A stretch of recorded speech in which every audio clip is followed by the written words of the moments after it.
Yes, so here on News Desk on Joy News on Multi TV. Now, yesterday, Parliament approved almost 11 billion cedis for government to spend for the first 3 months of 2017. Total compensation for public sector workers emerged as the biggest spending item for government, as well as interest payments. And what could be the implications for this? Let's first do some analysis of this with my colleague George Riafe. George, yesterday you were in Parliament throughout the time the Finance Minister was presenting the details of this 11 billion, almost 11 billion, exactly, that was approved. Tell us the breakdown. Of course, we know that a chunk of it will go into public sector, compensation. But give us the breakdown of what actually, how much is going into which places. So if you go through the estimates or the numbers that the Finance Minister laid before the House for approval, the first item that you want to look at is total compensation for all those who are found in the public sector, and you're looking at almost 3.8 billion.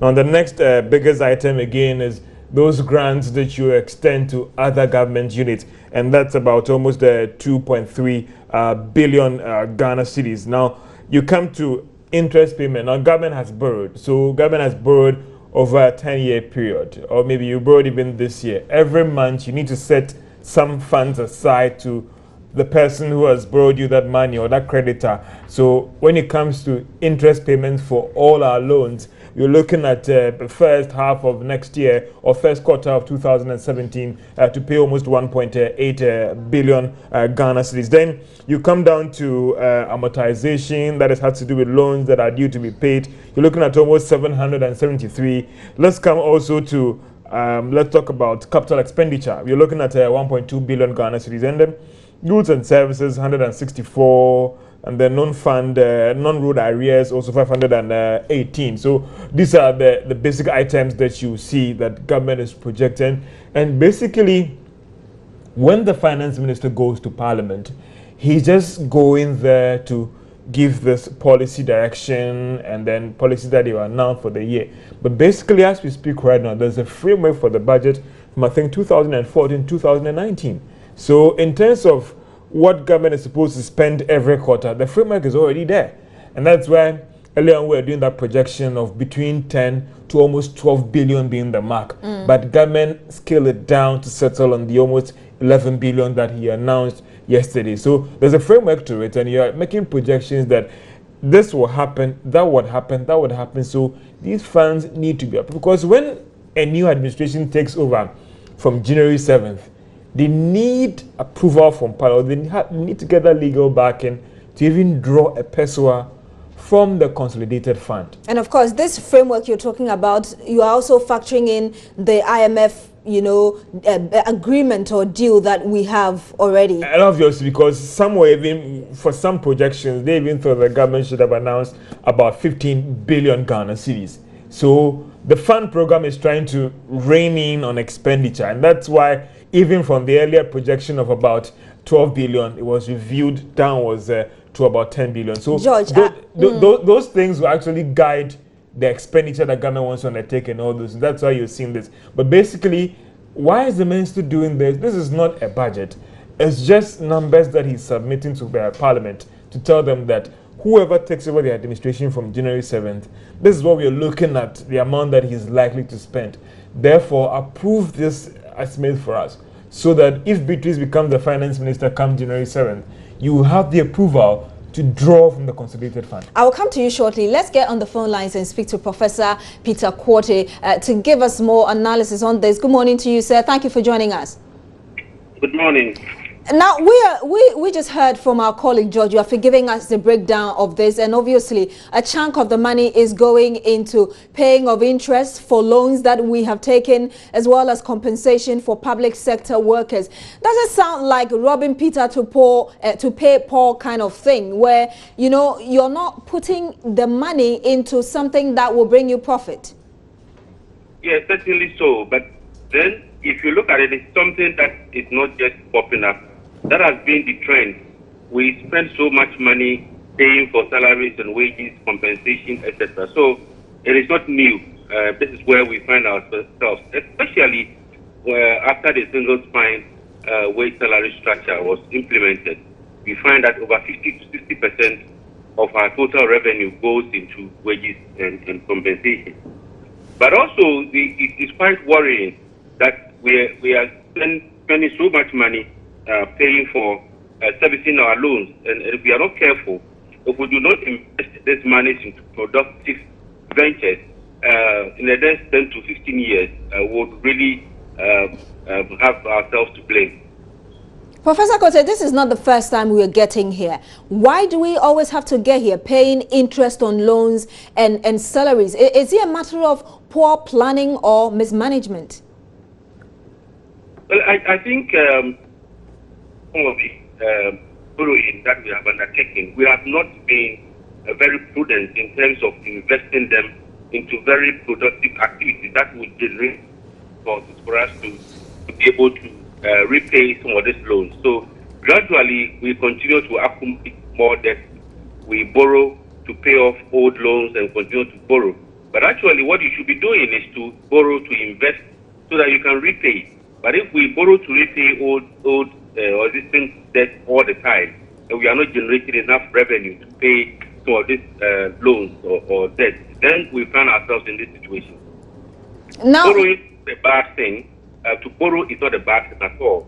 But then, to what extent do you put this money? How productive have you put this money? How useful have you been with this money? That is where the issue is. Looking at the estimates given by the finance minister, do you think that government is committed to dealing with expenditure? Yes, but then I have a problem with the estimate. Now, why are we pushing so much into January? That is where why are we budgeting so much for compensation? Why not now? What is there a political economic issue playing up? Are we trying to satisfy the IMF now, and then come January we flout them? I mean, I have some issues with some of these figures, but if you look at the deficit as a proportion of GDP, so far I think it's going down gradually. My worry is, come the first quarter of 2017, we might be throwing the fiscal position into some kind of imbalance, and that is where I have a problem.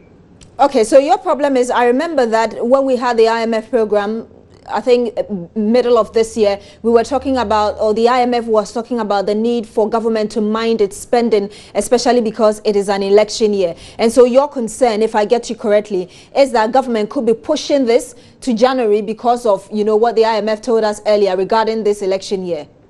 Yes, certainly so. And I'm also deriving this from some of the statements I've heard from some of the wage agitations. Most often when you hear the employment minister and some of the his people, when others go on strike, they negotiate for wages, you hear them coming to them that, look, we'll sort everything out in next year. So with this new estimate, it gives cause for concern that if you're not careful, a lot will be pushed into next year, and the first quarter of 2017 is going to be a turbulent year, period for us.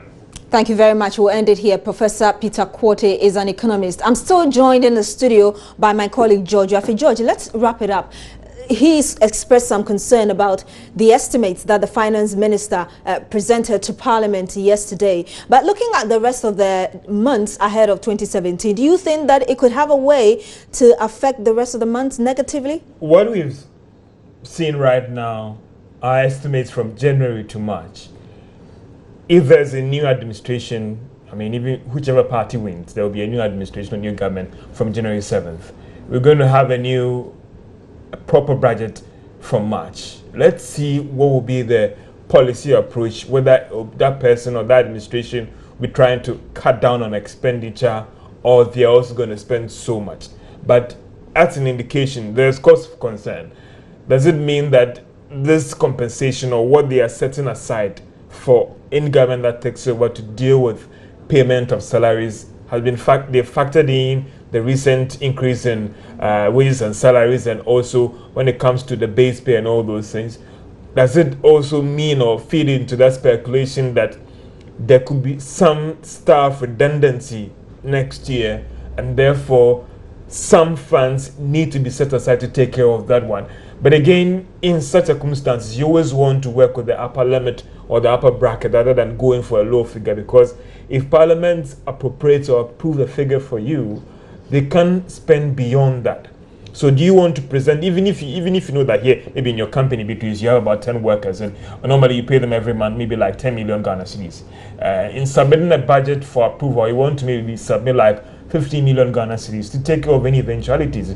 Maybe at the end of the day, you want to bring in Richard Quest to your media house to pay maybe about $5,000. So that might happen. And because it has not been approved for, it'll be difficult to deal with that new person you're bringing into your media company. And so for you, whether or not the rest of the months of 2017 would suffer would depend on how the new management would plan for the rest of the year, as in how they'll be dealing with expenditure and also revenue. Because the problem with the expenditure is whether you're bringing enough revenue to take care of that one. So if you're bringing in enough revenue and there's a surplus, you can spend it. There's nobody's business. But make sure that they go into prudent areas that can take care of itself as time goes on. Thank you very much, George. We have ended here. You're still here on News Desk on Joy News on Multi TV.